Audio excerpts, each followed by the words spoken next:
Ancient Egypt calls to us across the ages. For thousands of years, this civilization flourished along the Nile River. It left behind stories written in stone and gold. We look at its pyramids and temples with awe. These massive structures speak of a powerful and ingenious people. They tell of kings and gods, of life and the afterlife. The hot desert sands preserve so much of this ancient world. It allows us to journey back in time.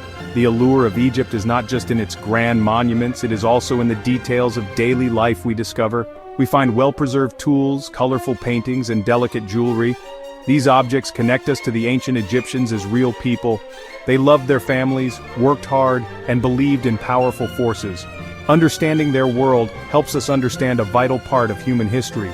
Egypt was one of the very first great civilizations. Its influence stretched far beyond its borders. Imagine standing before the great Sphinx at Giza. Its enigmatic gaze has watched centuries unfold. Or picture yourself wandering through the vast temple of Karnak. The towering columns seem to reach for the sky itself. These experiences are more than just sightseeing. They are a profound connection to a past that still feels alive. Exploring their achievements fills us with wonder and inspiration. This journey into ancient Egypt is an invitation. Prepare to uncover the secrets that lie buried beneath the sands, waiting to tell their tales. The story of ancient Egypt is inseparable from the Nile River. This mighty river was truly the source of all life in the region. Each year its waters would flood the surrounding lands. This flood brought rich, fertile black silt. This silt made the land perfect for farming. Without the Nile, Egypt would have remained a barren desert. But with its gift of water and fertile soil, a great civilization could take root and flourish. The Egyptians called their land Kemet, meaning the Black Land, after this precious soil. The Nile was not just for farming, it was also Egypt's main highway. Boats sailed up and down the river constantly. They carried goods, building materials, and people. The river connected Upper Egypt in the south with Lower Egypt in the north. This connection was vital for trade and communication. It helped to unify the country into a single, powerful kingdom. The rhythm of the Nile's flood and retreat shaped the Egyptian calendar. It influenced their religion and their entire way of life. The river was a god, Hapi, celebrated for its life-giving power. Around 3100 BC, a significant event occurred. Upper and Lower Egypt were united under one ruler. Tradition names this king as Narmer, or perhaps Menes. This unification marked the beginning of the dynastic period. The Narmer palette, a famous carved stone, depicts this historic unification. The early pharaohs established a strong central government. They transformed a collection of settlements along the Nile into one of the ancient world's greatest powers. The Old Kingdom, beginning around 2686 BC, is often called the Age of the Pyramids. This was a time of peace and great prosperity. It allowed the pharaohs to command vast resources and manpower.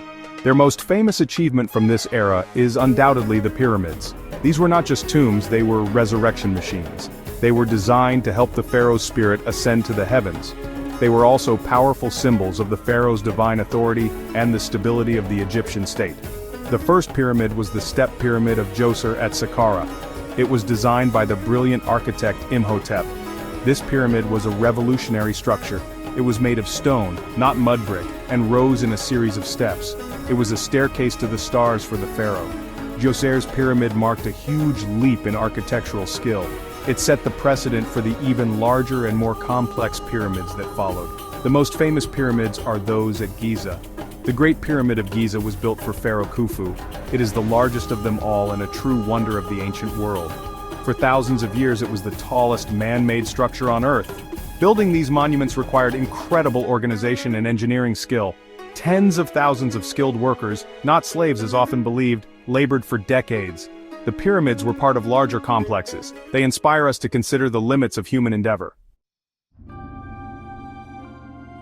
Section 4: Pharaohs of Power and Intrigue, the New Kingdom's Dawn. After periods of instability, Egypt rose again to great power.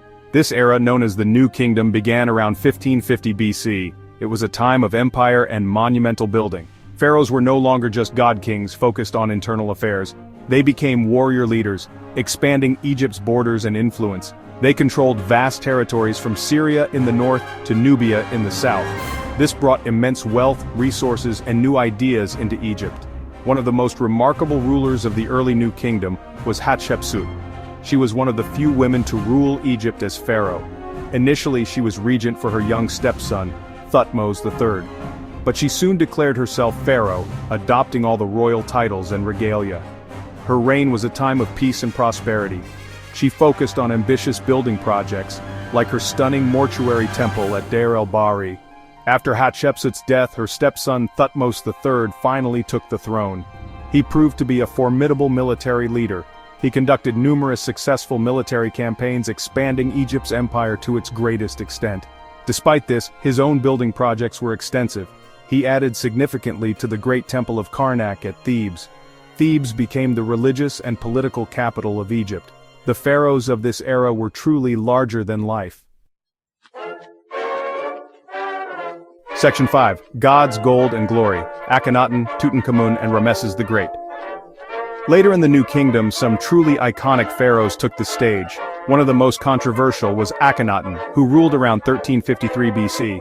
Originally named Amenhotep IV, he brought about a religious revolution. He abandoned the traditional polytheistic worship of many gods. Instead, he promoted the worship of a single deity, the Aten, represented as the sun's disk. He changed his name to Akhenaten, meaning effective for the Aten. He moved the capital city from Thebes to a new city called Akhetaten, modern Amarna. This period saw a dramatic shift in art, becoming more naturalistic. Akhenaten's religious reforms were radical and deeply unpopular with the powerful priesthood of Amun-Ra. After his death, his changes were quickly reversed. His son, Tutankhaten, ascended the throne as a young boy. He soon changed his name to Tutankhamun, living image of Amun, signaling a return to the old gods. Tutankhamun ruled for only about 10 years, and died young. In 1922, archaeologist Howard Carter discovered Tutankhamun's tomb in the Valley of the Kings. It was astonishingly intact, filled with thousands of priceless treasures.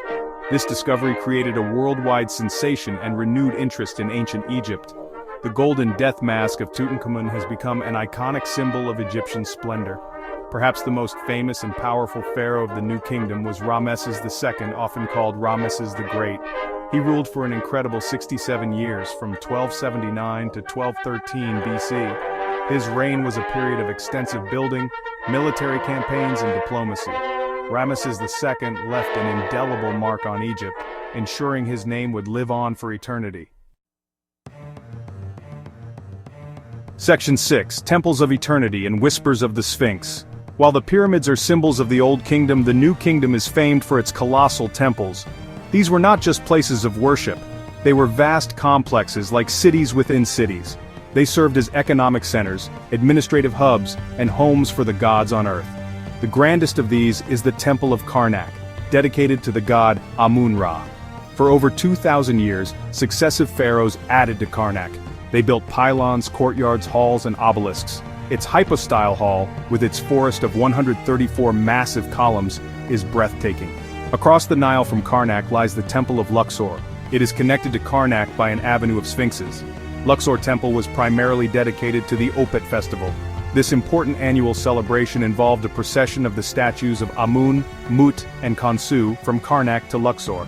This festival renewed the pharaoh's divine kingship. The temple itself is a stunning example of New Kingdom architecture. It has elegant colonnades and towering statues of Ramesses II. Beyond the grand temples of Thebes, other monuments command our attention. The Valley of the Kings holds the secret tombs of New Kingdom pharaohs. These tombs are decorated with vibrant paintings depicting religious texts. Nearby is the Valley of the Queens, where royal wives and children were buried. And guarding the Giza Plateau alongside the pyramids stands the Great Sphinx. The ancient Egyptians carved these monuments from stone to last for eternity. When we visit these sites, we are walking on sacred ground. Section 7 echoes through millennia, Egypt's gift to the world and an invitation to explore. The legacy of ancient Egypt is immense and far-reaching. It echoes through time, influencing civilizations including our own. Their achievements in mathematics and astronomy were groundbreaking. Their medical knowledge and hieroglyphs captivated the world. Egyptian art and architecture have inspired generations. Today, Egypt continues to fascinate and inspire. Archaeologists are still making incredible discoveries. Museums display Egyptian artifacts, but nothing compares to experiencing Egypt firsthand. Walk among Karnak's columns, gaze upon Tutankhamun's mask, or sail the Nile experiences that stay with you forever. Let the allure of ancient Egypt draw you in. The sands of time have preserved its magic, waiting for you to discover it.